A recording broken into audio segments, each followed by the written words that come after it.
चलिए रिवाइज कीजिए 17.4.1 transport of oxygen को।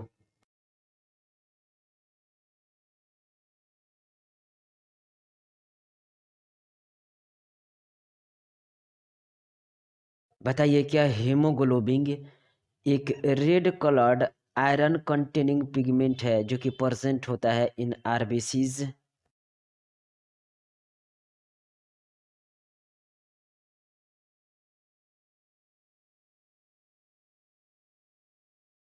जी बिल्कुल, हीमोग्लोबिन एक red coloured iron containing pigment है जो कि प्रेजेंट होता है आरबीसीज में।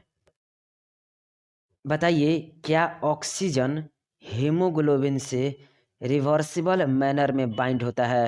यदि हाँ तो रिवर्सिबल मैनर में बाइंड होकर क्या फॉर्म करता है?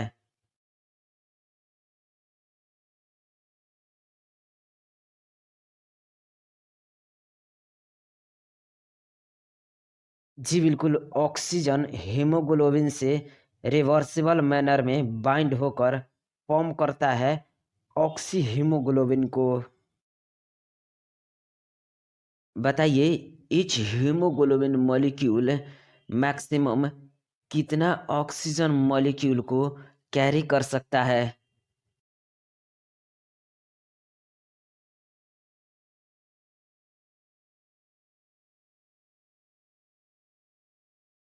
जी बिल्कुल, ईच हीमोग्लोबिन मॉलिक्यूल कैरी कर सकता है मैक्सिमम 4 मॉलिक्यूल्स ऑफ ऑक्सीजन को। बताइए binding of oxygen with haemoglobin primarily किससे रिलेटेड होता है?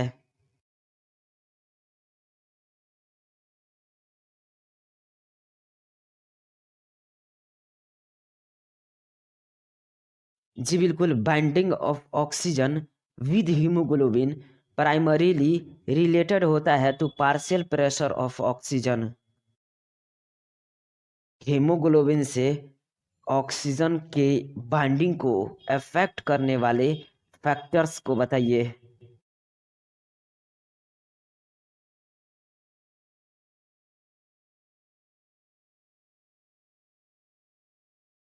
जी बिल्कुल, partial pressure of carbon dioxide, hydrogen ion concentration और टेम्परेचर अदर फैक्टर्स हैं जो कि इंटरफेयर कर सकते हैं विद दिस बाइंडिंग।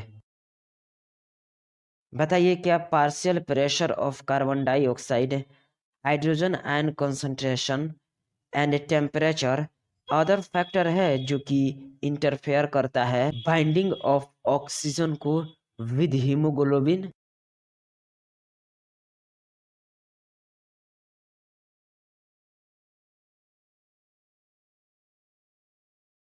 जी बिल्कुल, partial pressure of carbon dioxide, hydrogen ion concentration and temperature other factors हैं जो कि इंटरफेयर करते हैं बाइंडिंग ऑफ ऑक्सीजन को विद हीमोग्लोबिन। किस तरह का कर्व ऑब्टेन होता है जब percentage saturation of haemoglobin with oxygen plotted किया जाता है against partial pressure of oxygen?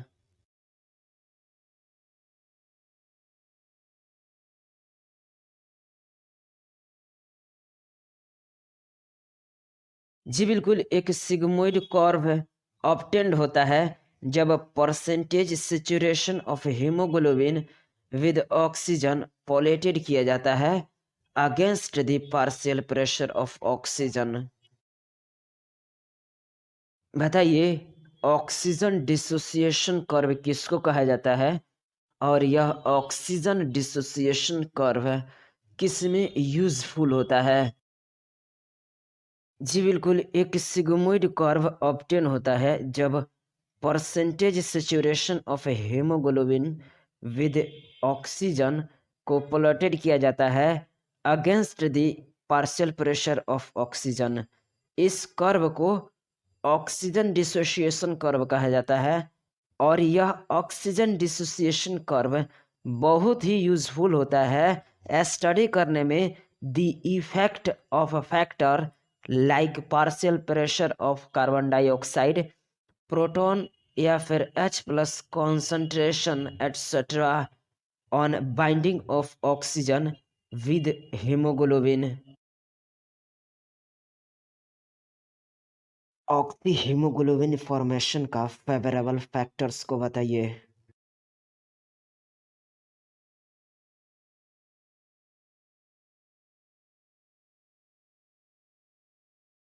जी बिल्कुल, अल्विलाई में जहाँ पर high partial pressure of oxygen, low partial pressure of carbon dioxide, lesser proton concentration और लोअर टेम्परेचर होता है, ये ऐसे फैक्टर्स हैं जो कि फेवरेबल होते हैं for oxy haemoglobin formation. Dissociation of oxygen from oxy haemoglobin का फेवरेबल कंडीशन बताइए।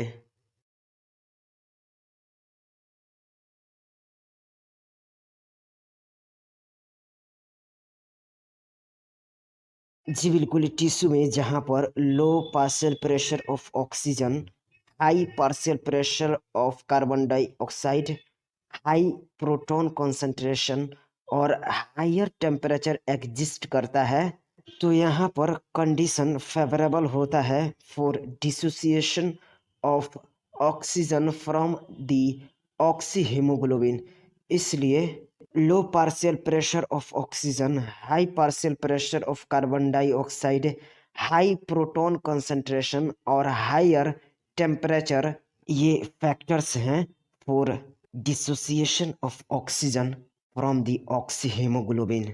क्या यह क्लियरली इंडिकेट्स नहीं करता है कि ऑक्सीजन बाउंड करते हैं to haemoglobin in the lung surface और गेट डिसोसिएटेड होते हैं एट टिश्यूज?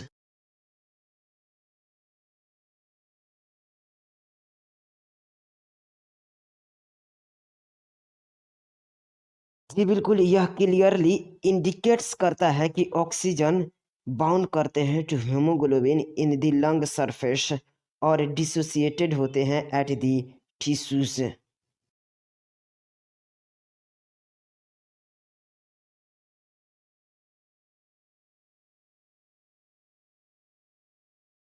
जी बिल्कुल, यह क्लियरली इंडिकेट्स करता है कि oxygen gets bound to haemoglobin in the lung surface और डिसोसिएट्स होते हैं एट द टिश्यूज। बताइए, every 100 ml of oxygenated blood around कितना ml ऑफ ऑक्सीजन डिलीवर करता है to the tissues under normal physiological conditions?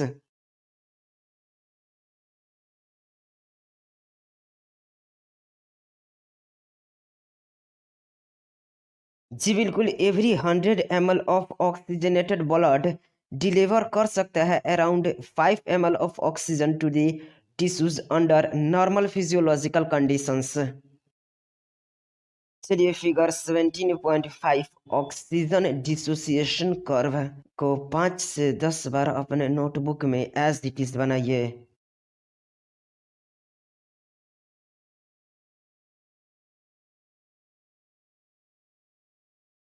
Revise कीजिए 17.4.2 transport of carbon dioxide को। बताइए, कार्बन डाइऑक्साइड हीमोग्लोबिन के द्वारा कैसे कैरिड किए जाते हैं?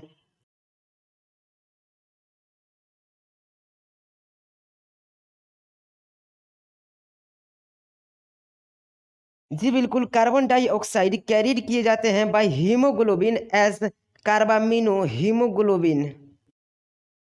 बताइए, कितना percent of carbon dioxide carried होता है एज कार्बामिनो हीमोग्लोबिन?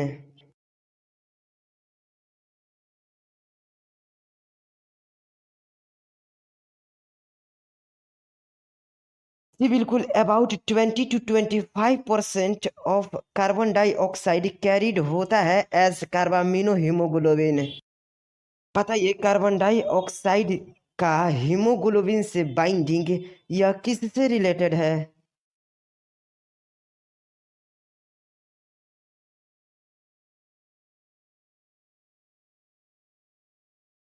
जी बिल्कुल, कार्बन डाइऑक्साइड का बाइंडिंग विद हीमोग्लोबिन यह रिलेटेड है to the partial pressure of carbon dioxide. बताइए कौन मेजर फैक्टर हो सकता है जो कि अफेक्ट करे कार्बन डाइऑक्साइड का बाइंडिंग हीमोग्लोबिन से।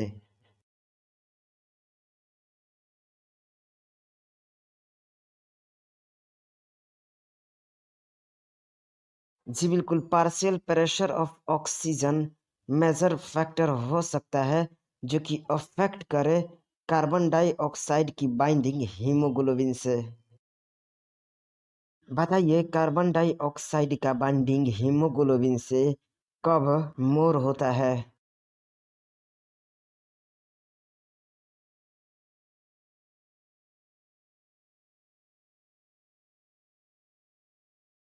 जी बिल्कुल, जब partial pressure of carbon dioxide high होता है और partial pressure of oxygen low होता है एज इन द टिश्यू, तब more binding of carbon dioxide occurs होता है।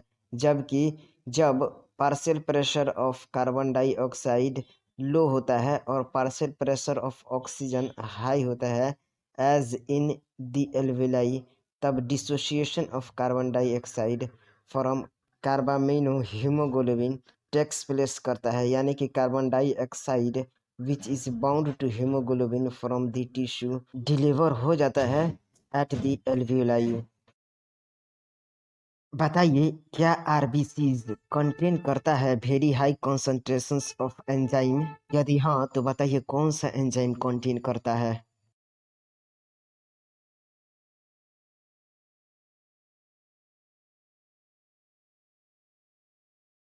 जी बिल्कुल, आरबीसीज कंटेन करता है very high concentration of the enzyme carbonic anhydrase and minute quantity of the same percent होता है प्लाज्मा में भी।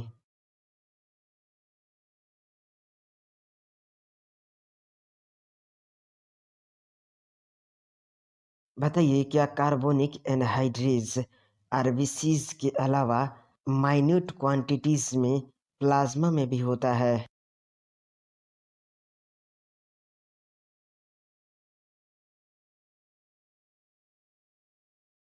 जी बिल्कुल, कार्बोनिक एनहाइड्रेज आरबीसीज के अलावा माइन्यूट क्वांटिटीज में प्लाज्मा में भी होता है।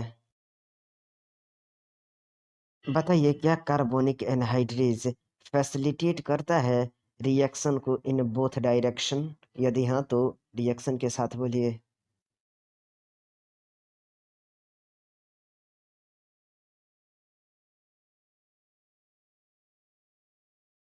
जी बिल्कुल, कार्बोनिक एनहाइड्रेज फैसिलिटेट्स करता है रिएक्शन को इन बोथ डायरेक्शन।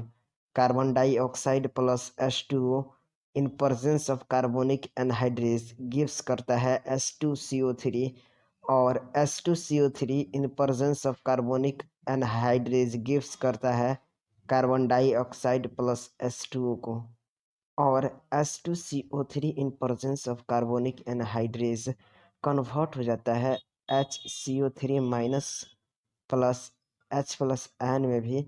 और HCO3 minus plus H plus in carbonic anhydrase के प्रेजेंस में ही H2CO3 में भी कन्वर्ट हो जाता है। बताइए एट द टिश्यू साइट जहाँ पर partial pressure of carbon dioxide high होता है due to catabolism, carbon dioxide diffuse करता है इनटू द ब्लड, यानी कि आरबीसीज एंड प्लाज्मा। और बताइए अब यहाँ पर क्या फॉर्म करता है।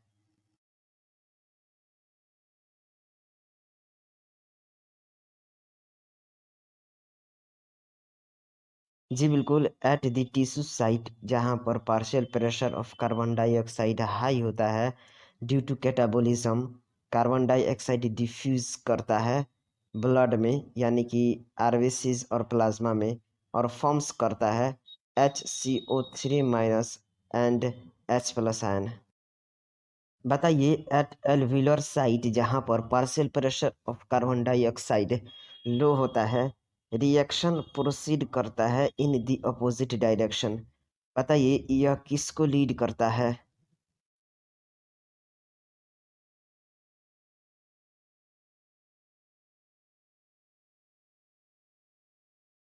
जी बिल्कुल, एल्वियुलर साइट पर जहाँ पर partial pressure of carbon dioxide low होता है, रिएक्शन प्रोसीड्स करता है ऑपोजिट डायरेक्शन में और लीड करता है to the formation of carbon dioxide and H2O। इसलिए कार्बन डाइऑक्साइड ट्रैप्ड हो जाता है as bicarbonate at the tissue level और ट्रांसपोर्टेड होता है टू द एल्विलाई और रिलीज्ड आउट होता है एज कार्बन डाइऑक्साइड। बताइए, every 100 ml of deoxygenated blood approximately कितना कार्बन डाइऑक्साइड डिलीवर करता है टू द एल्वेलाई?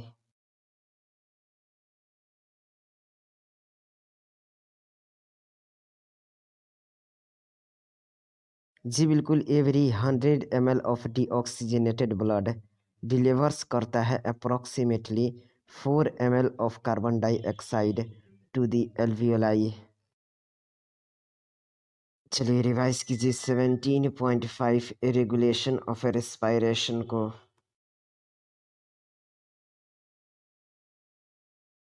बताइए, क्या ह्यूमन बीइंग्स के पास सिग्निफिकेंटली एबिलिटी होती है to maintain and moderate the respiratory rhythm to suit the demands of the body tissues?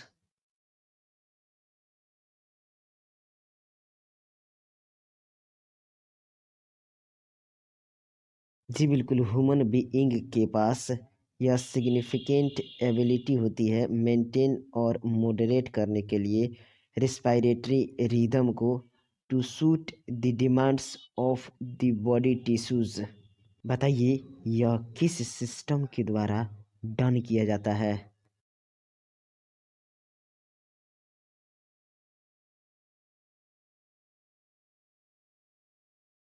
जी बिल्कुल, यह न्यूरल सिस्टम के द्वारा डन किया जाता है। बताइए, इसके लिए एक स्पेशलाइज्ड सेंटर ब्रेन की किस रीजन में प्रेजेंट होता है?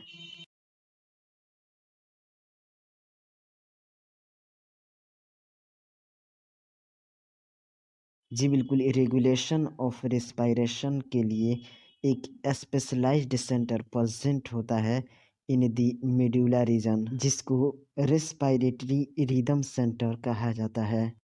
यह respiratory rhythm centre primarily responsible होता है फॉर दिस रेगुलेशन। रेस्पिरेशन के रेगुलेशन के लिए अनोदर सेंटर बताइए मेडुला रीजन ऑफ ब्रेन को छोड़ करके।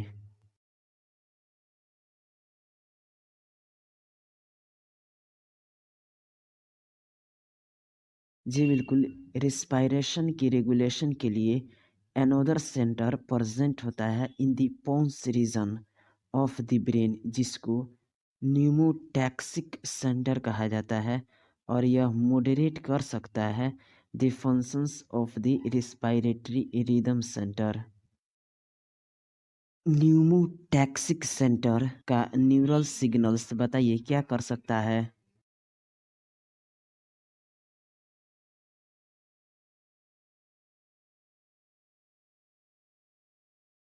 जी बिल्कुल, न्यूमोटैक्सिक सेंटर का न्यूरल सिग्नल्स रिड्यूस कर सकता है इंस्पायरेशन की ड्यूरेशन को और thereby alter the respiratory rate. बताइए, क्या कोई केमोसेंसिटिव एरिया सिचुएटेड होता है adjacent to the rhythm centre जो कि हाईली सेंसिटिव होता है to carbon dioxide and hydrogen ions?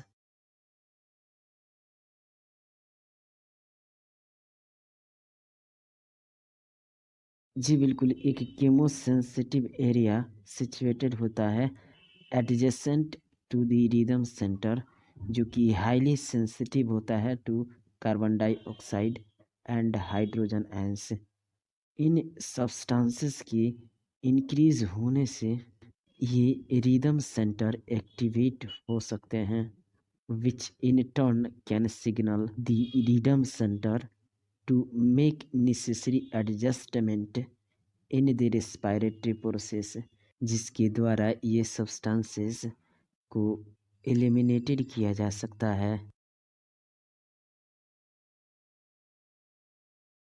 बताइए क्या ओर्टिक आर्क और कैरोटिड आर्टरी से एसोसिएटेड रिसेप्टर्स रिकॉग्नाइज कर सकते हैं change in carbon dioxide and proton concentration और सेंड कर सकते हैं necessary signals to the iridium centre for remedial action.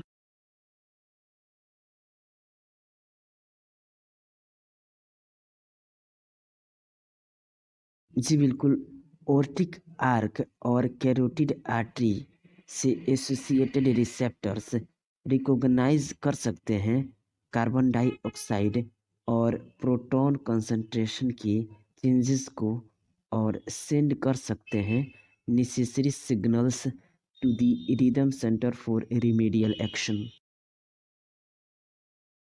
बताइए क्या ऑक्सीजन का role in regulation of respiratory rhythm significant होता है?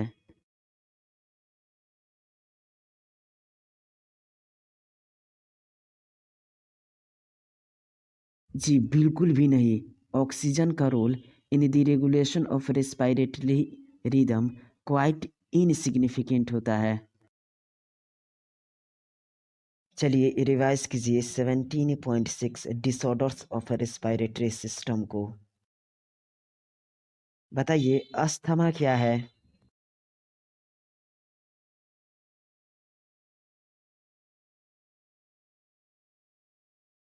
जी बिल्कुल, अस्थमा डिफिकल्टी इन ब्रीदिंग होता है causing wheezing due to inflammation of bronchi and bronchioles. बताइए अस्थमा में किसका इन्फ्लामेशन होता है जिसकी वजह से wheezing होता है?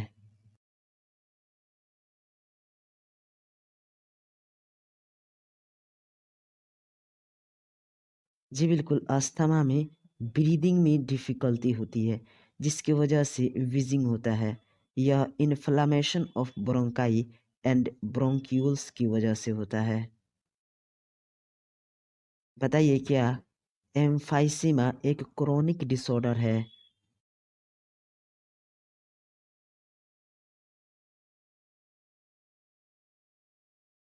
जी बिल्कुल, एम्फाइसीमा एक क्रोनिक डिसऑर्डर होता है। बताइए एम्फाइसीमा क्या होता है?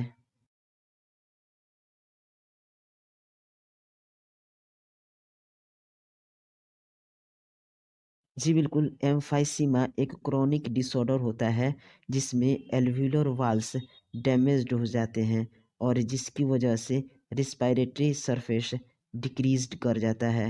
इसका one of the major cause cigarette smoking है। एम्फाइसीमा का one of the major cause बताइए।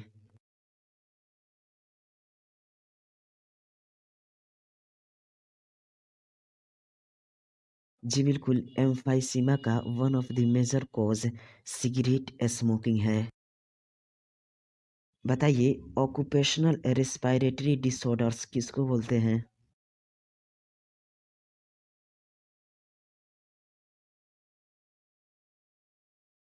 जी बिल्कुल, कुछ सर्टेन इंडस्ट्रीज स्पेशली उनमें जिनमें इन्वॉल्व होता है ग्राइंडिंग और स्टोन ब्रेकिंग और इससे सो मच डस्ट प्रोड्यूस्ड होता है that the defence mechanism of the body can not fully cope with the situation. Long exposure give rise कर सकता है इन्फ्लामेशन लीडिंग टू फाइब्रोसिस और इसलिए यह कॉज कर सकता है सीरियस लंग डैमेज को। बताइए फाइब्रोसिस मतलब क्या होता है?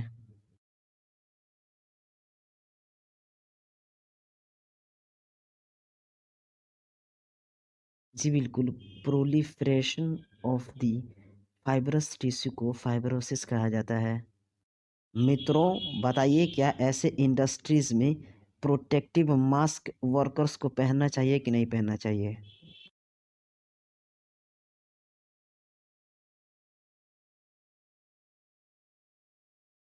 जी मित्रों, ऐसे इंडस्ट्रीज में वर्कर्स को 100% प्रोटेक्टिव मास्क पहनना चाहिए।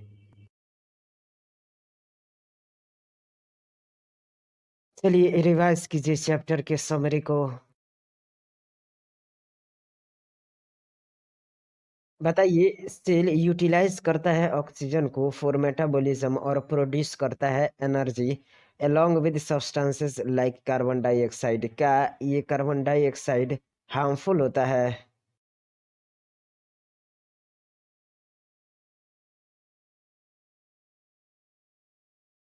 जी बिल्कुल, सेल्स यूटिलाइज करते हैं ऑक्सीजन को फॉर मेटाबॉलिज्म और प्रोड्यूस करते हैं एनर्जी को along with substances like carbon dioxide, जो कि हार्मफुल होता है।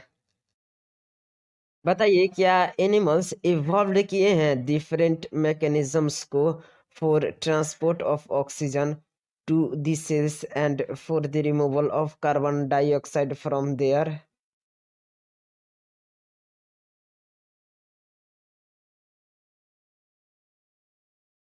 जी बिल्कुल, एनिमल्स ने इवॉल्व किया है different mechanism for transport of oxygen को to the cells and for the removal of carbon dioxide from there.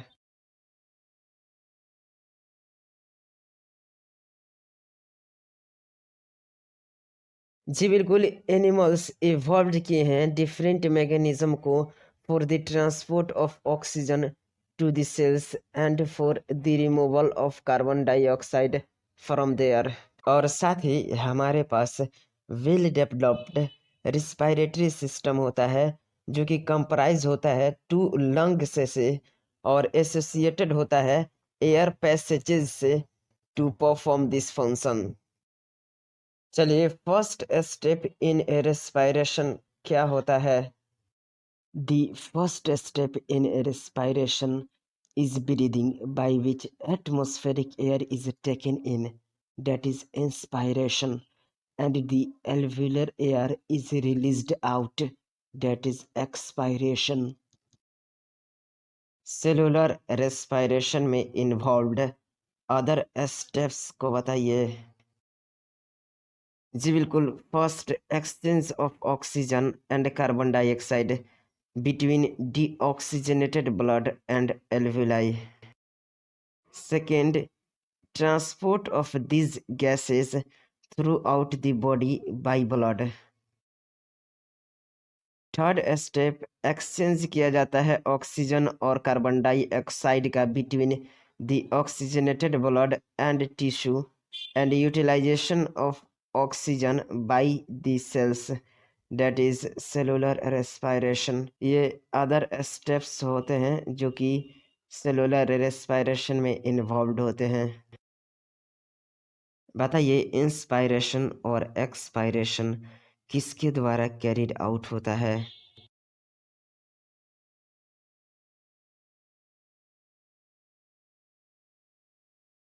जी बिल्कुल, इंस्पायरेशन और एक्सपायरेशन कैरिड आउट होता है by creating pressure gradient between the atmosphere and the alveoli with the help of specialized muscles, that is intercostal and diaphragms.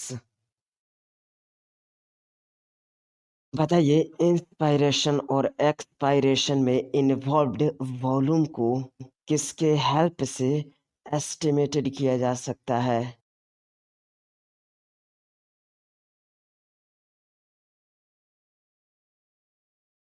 जी बिल्कुल, air का volume जो कि involved होता है ऐसे एक्टिविटीज़ में, उसको एस्टिमेटेड किया जा सकता है विद द हेल्प ऑफ एस्पायरोमीटर, और इनका क्लिनिकल सिग्निफिकेंस होता है।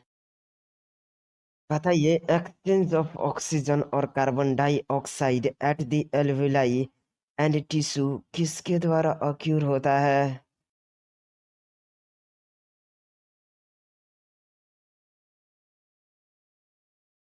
जी बिल्कुल, एक्सचेंज ऑफ ऑक्सीजन और carbon dioxide at the alveoli and tissue occur होता है बाय डिफ्यूजन। बताइए, रेट ऑफ डिफ्यूजन किस पर डिपेंडेंट होता है?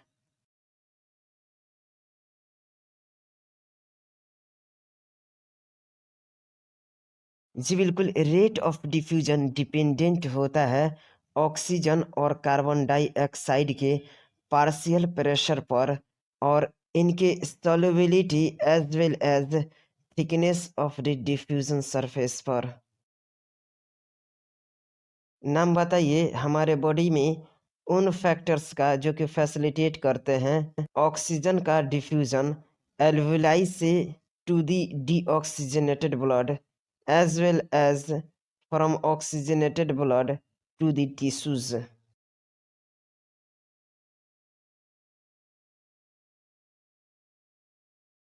जी बिल्कुल, रेट ऑफ डिफ्यूजन डिपेंडेंट होता है partial pressure gradient of oxygen and carbon dioxide, their solubility as well as the thickness of the diffusion surface. ये वो फैक्टर हैं हमारे बॉडी में जो कि फैसिलिटेट करते हैं डिफ्यूजन ऑफ ऑक्सीजन को from the alveoli to the deoxygenated blood as well as oxygenated blood से टू द टिश्यूज। फैक्टर जो कि फेवरेबल होता है for the diffusion of carbon dioxide in the opposite direction that is from tissue to alveoli. बताइए ऑक्सीजन mainly किस तरह transported किया जाता है?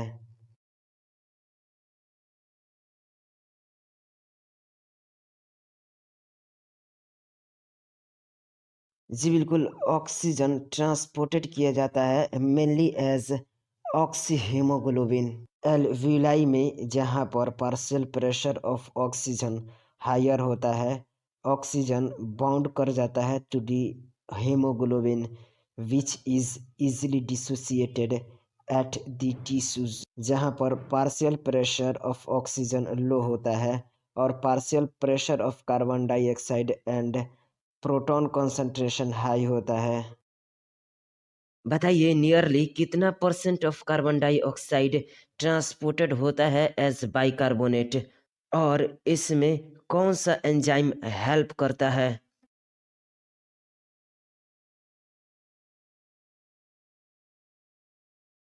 जी बिल्कुल, नियरली 70% कार्बन डाइऑक्साइड ट्रांसपोर्टेड होता है एज बाइकार्बोनेट यानी कि HCO3 minus with the help of the enzyme carbonic anhydrase. बताइए कितना परसेंट कार्बन डाइऑक्साइड कैरिड होता है by haemoglobin as carbamino haemoglobin?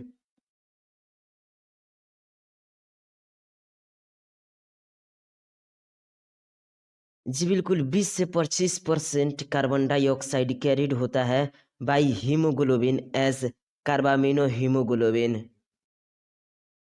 Tissues में जहाँ पर partial pressure of carbon dioxide high होता है यह बाउंड कर जाता है टू द ब्लड, जबकि एल्वुलाई में जहाँ पर partial pressure of carbon dioxide low होता है और partial pressure of oxygen high होता है यह रिमूव्ड हो जाता है फ्रॉम द ब्लड। बताइए रिस्पायरेटरी रिदम किसके द्वारा मेंटेन किया जाता है?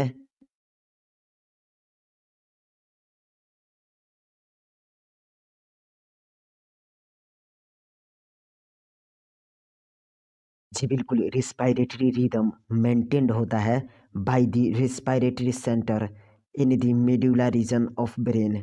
यानी कि ब्रेन के मेडुला रीजन में रिस्पायरेटरी सेंटर होता है जिसके द्वारा रिस्पायरेटरी रिदम मेंटेन किया जाता है। बताइए ब्रेन के किस रीजन में न्यूमोटॉक्सिक सेंटर प्रेजेंट होता है?